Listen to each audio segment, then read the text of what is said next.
మణికంఠ ఎందుకు ఎలిమినేట్ అయితలేడో నాకు అర్థమైతలేదురా. జనాలు ఎందుకైనా నుంచుతుర్రు. ఈజ్ ఫేక్ రా, ఈజ్ ఫేక్. అసలు మణికంఠ ఎలిమినేట్ కాకపోవడానికి వన్ ఆఫ్ ద రీజన్ నువ్వే యష్మి, నిజంగా నువ్వే. ఎందుకంటే ఒక పర్సన్ మీద గ్రజ్జు పట్టినట్టు మొత్తం ఇట్లా అన్నట్టు ప్రతిసారి నామినేట్ చేస్తా, పాయింట్ లేకుండా నామినేట్ చేస్తా, ఏడ సందు దొరుకుతాడో తక్కువ చేయడానికి ట్రై చేస్తా అని నువ్వు ఫిక్స్ అయినప్పుడు ఆడు సింపతి ట్రై చేసినా ట్రై చేయకపోయినా చూసే ఆడియన్స్ కి ఆబ్వియస్ గా అనిపిస్తుంది ఏంద్రా అబ్బాయి ఊకే మెయిన్ పడ్డది అని. ఆ పాయింట్లనన్నా ఆయనకు ఓట్ పర్సంటేజ్ పెడతాది.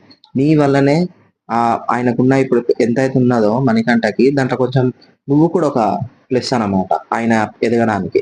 అర్థమైందా? ఎందుకంటే గేమ్ ఆడలేడు అంటావు, ఎక్స్ దాంట్లో ట్రై చేసిండు, ఆ బాల్ చేసేది చేసిండు. ఆయన ఆ 250 గ్రామ్స్ దాంట్లో ఒక తెచ్చిండు, పప్పు ఎంతనో అంత తెస్తే దాన్ని 250కి నియర్గా ఉన్నది తీసుకుంటారు, కానీ అది కూడా నీకు తెలియకుండా ఆడ కూడా తప్పు చేసినావు. ప్రతి దాంట్లో నువ్వు పోక్ చేస్తుంటే ఆయన ఎట్లా